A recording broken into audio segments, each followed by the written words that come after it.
tal? ¿Cómo están, amigos? Me da mucho gusto darles la bienvenida a este Comentarios de Salud. El día de hoy tengo de acompañante y voy a referirme a él en primera persona, a Guillermo García Ramos. El doctor Guillermo García Ramos es el fundador del Departamento de Neurología en el Instituto Nacional de la Nutrición y Ciencias Médicas de Salvador Subirán.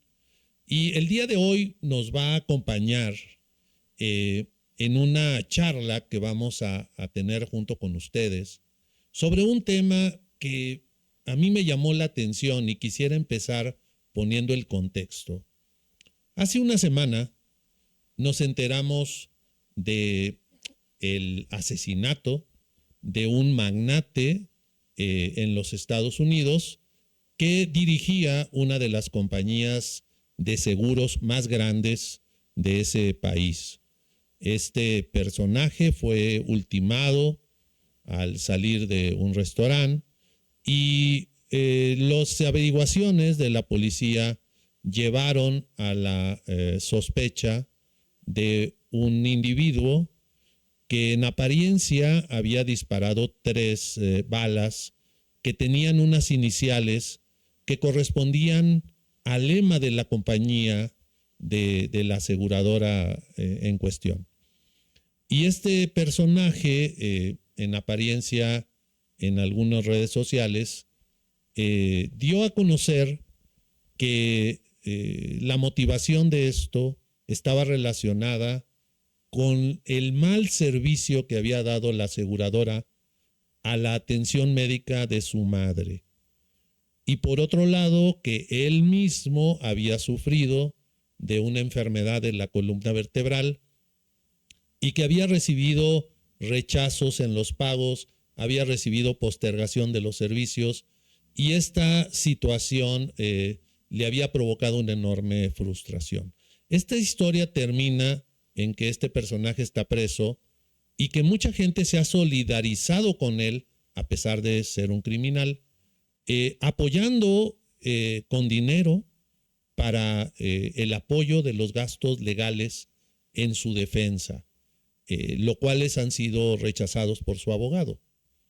En otro orden de ideas, en nuestro país, también relacionado con las aseguradoras, nos enteramos en un periódico nacional que una de las compañías de aseguranza más importantes de México había iniciado una situación legal de demanda en contra de 10 médicos que habían estado aumentando los presupuestos de cobranza por servicios médicos de sus pacientes.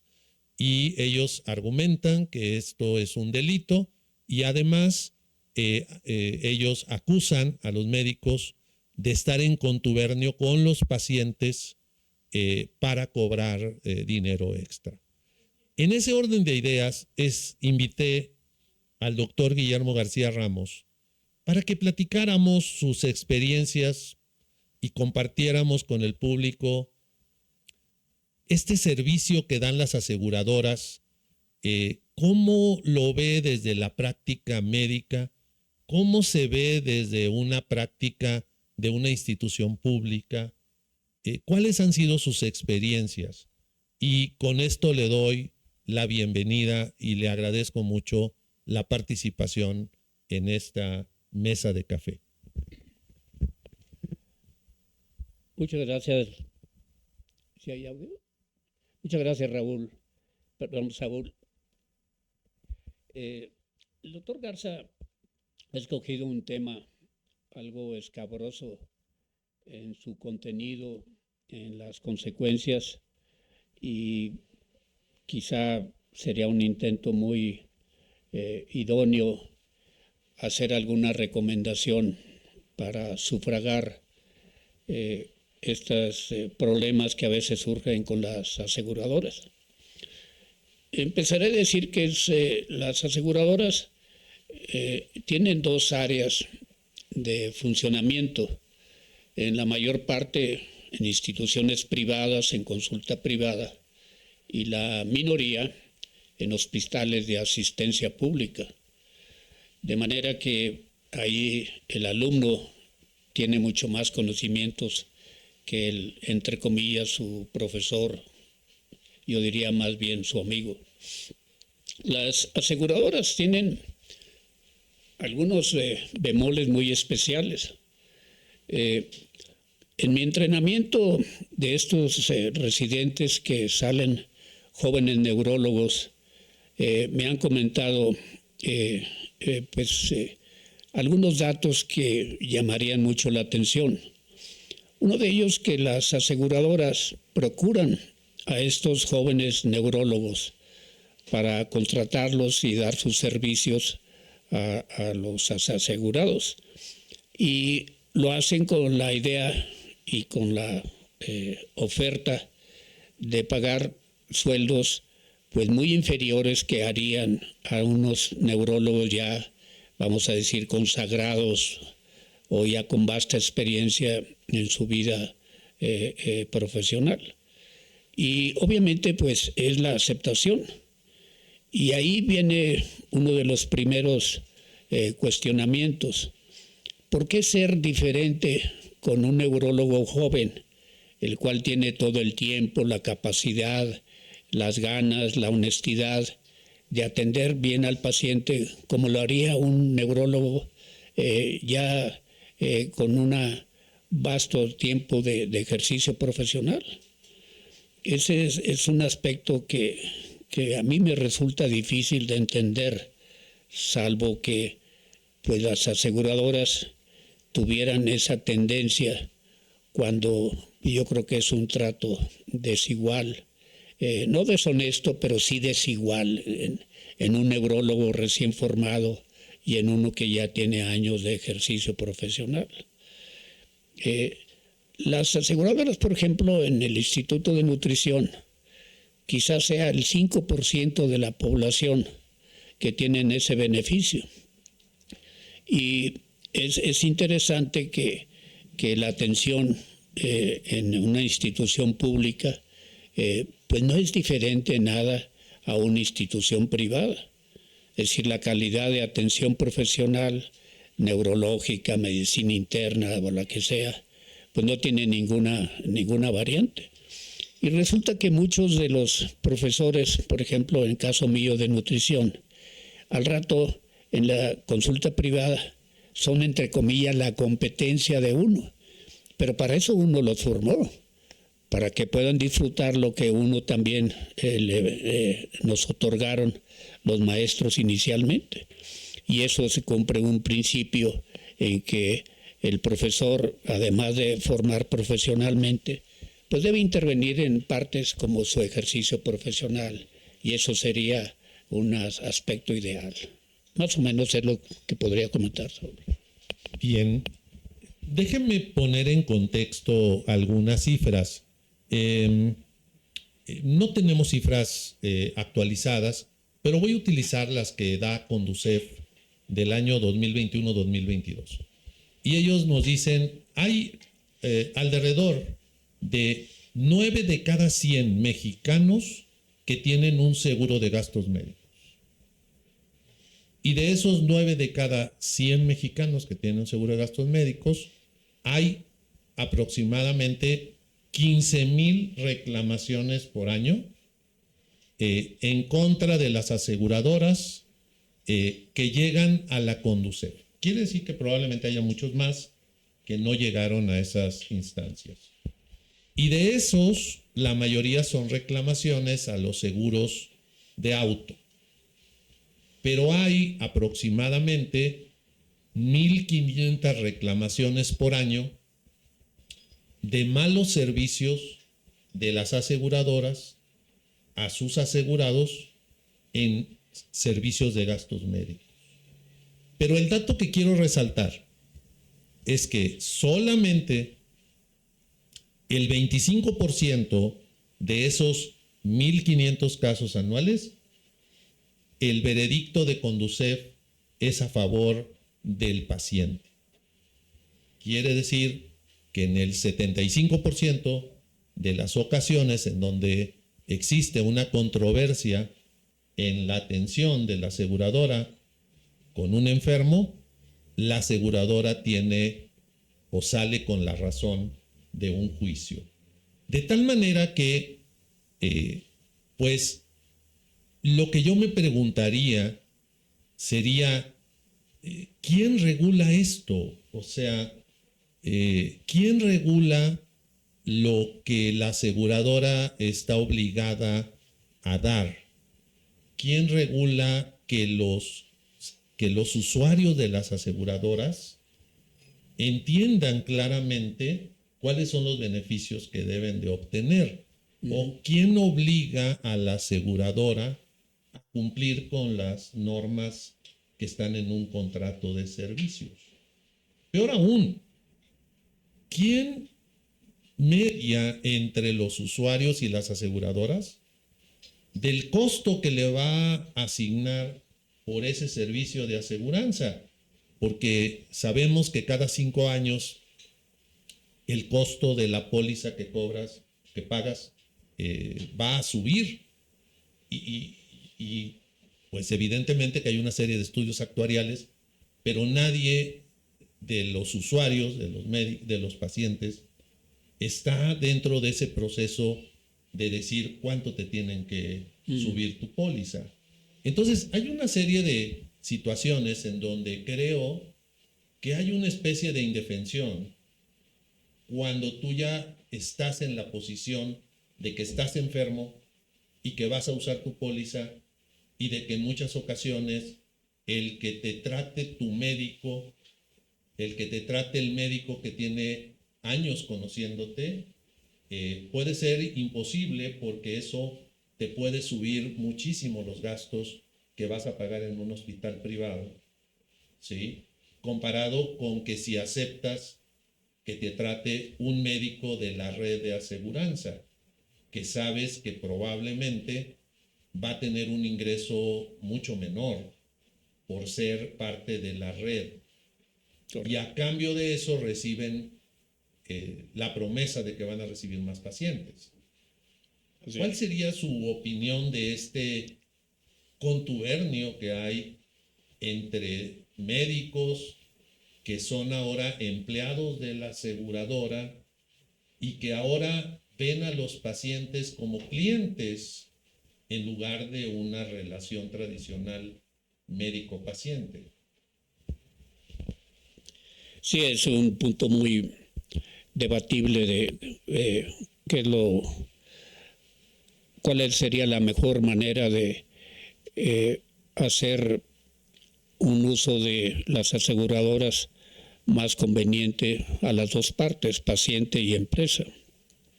Yo te pondría dos escenarios. Uno es el paciente ambulatorio que tiene un problema médico que le da tiempo de hacer estudios antes de ingresar o durante su hospitalización.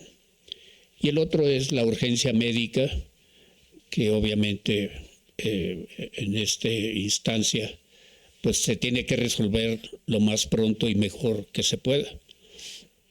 En el primer punto, escoge el paciente el hospital y el médico, pero la aseguradora, si no está en red del médico, ya empezó el problema, porque según ellos pues tiene que ser los médicos de red, independientemente si el médico o si el internista tiene 10 años de estar viendo al paciente y el enfermo tiene que aceptar que le van a poner otro médico cuyo nombre ni siquiera conoce. Y el otro es que cuando se cubre esto, digamos que el médico sí es de la aseguradora, entonces vienen otros problemas. El costo máximo para hacer tales estudios es tal cantidad. Y tiene que ser, a veces en otros hospitales, fuera de ello, a pesar de que ahí esté la maquinaria y el interpretador. Entonces viene ahí un problema que... Y el otro escenario es el más grave, porque el paciente se le tiene que resolver el problema, sea trauma, sea intoxicación, sea con quien sea.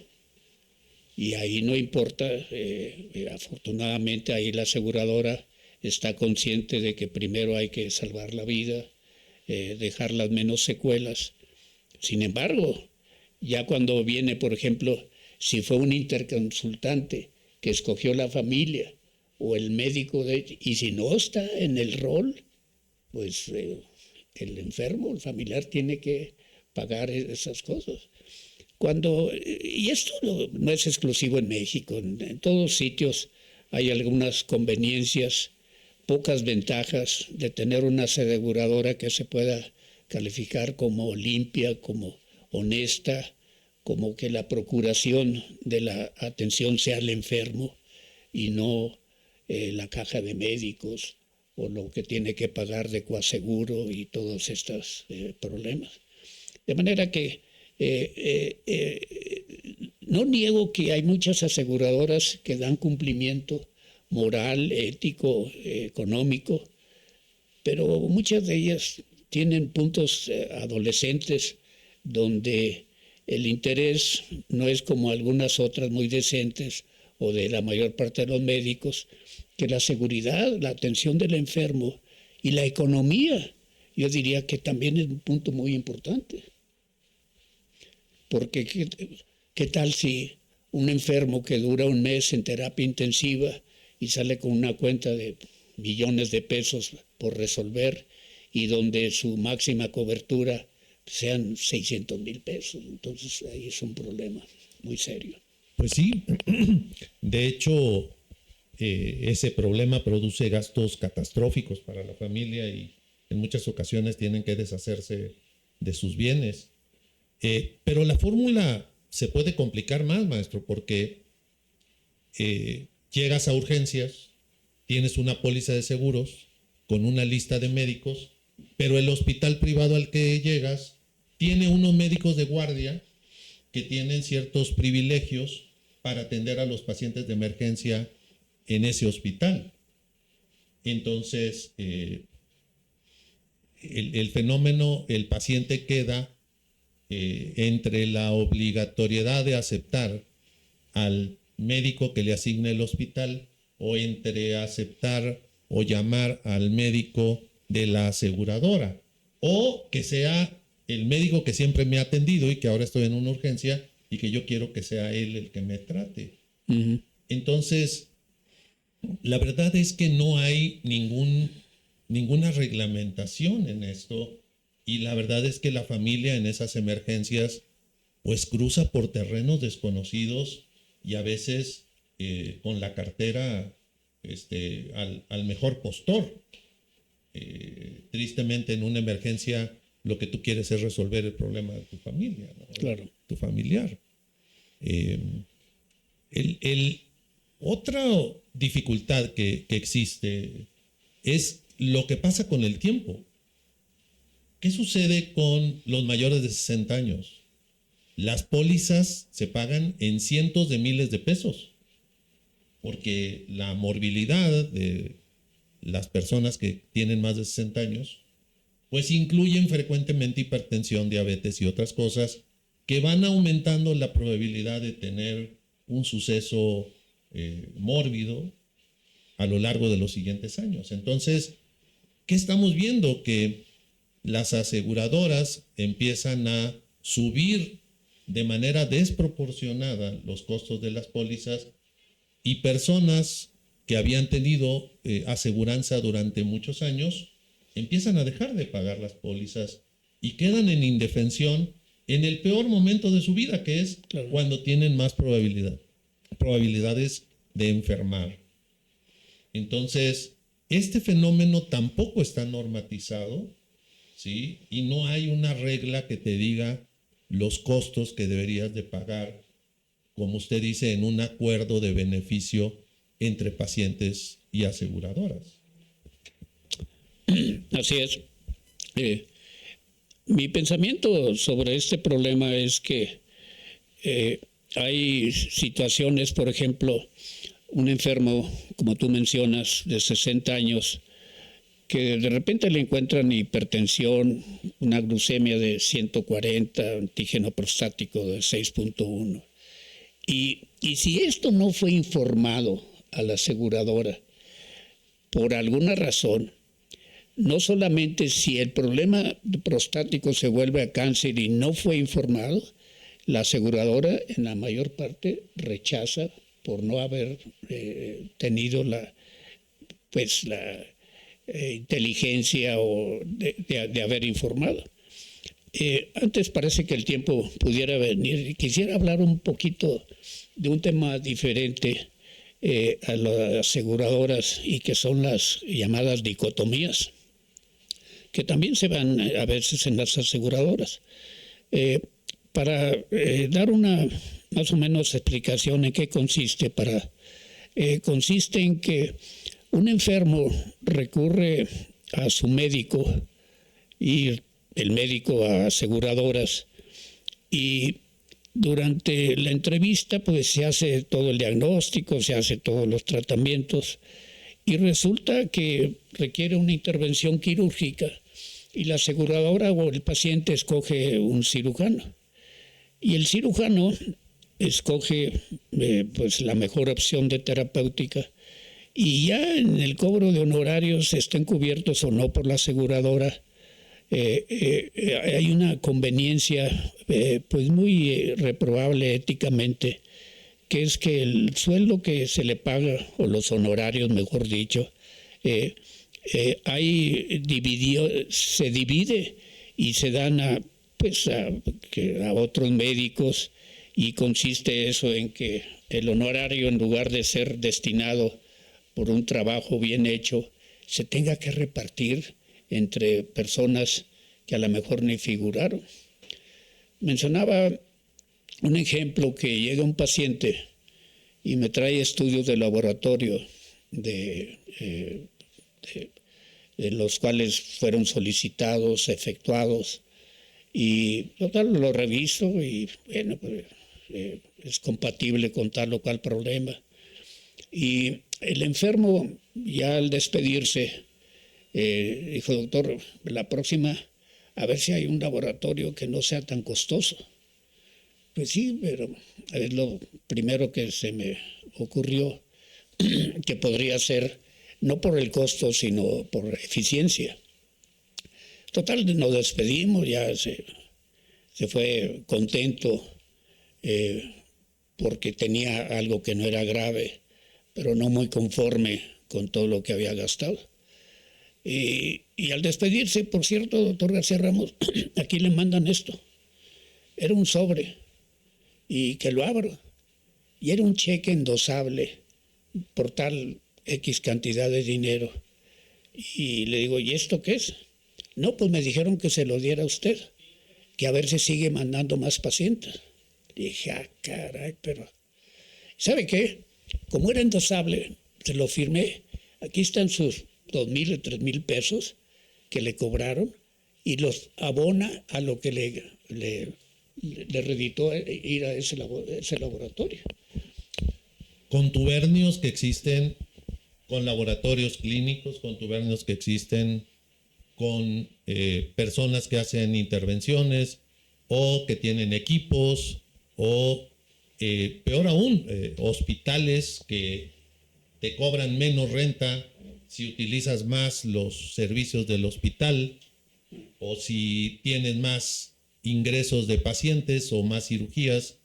Ese tipo de contubernios también los tiene que pasar los pacientes. Yo quiero terminar la plática diciéndoles que lo mejor que le puede pasar a un enfermo es tener a un médico que sea su amigo, que esté de parte de él, que lo proteja de todas estas situaciones y de que busque las mejores alternativas para proporcionarle beneficios de salud. Y yo creo, si usted está de acuerdo, que nos podemos ir con este último pensamiento, y les agradezco mucho el habernos compartido con nosotros estas disertaciones, y les deseo lo mejor para estas fiestas de diciembre.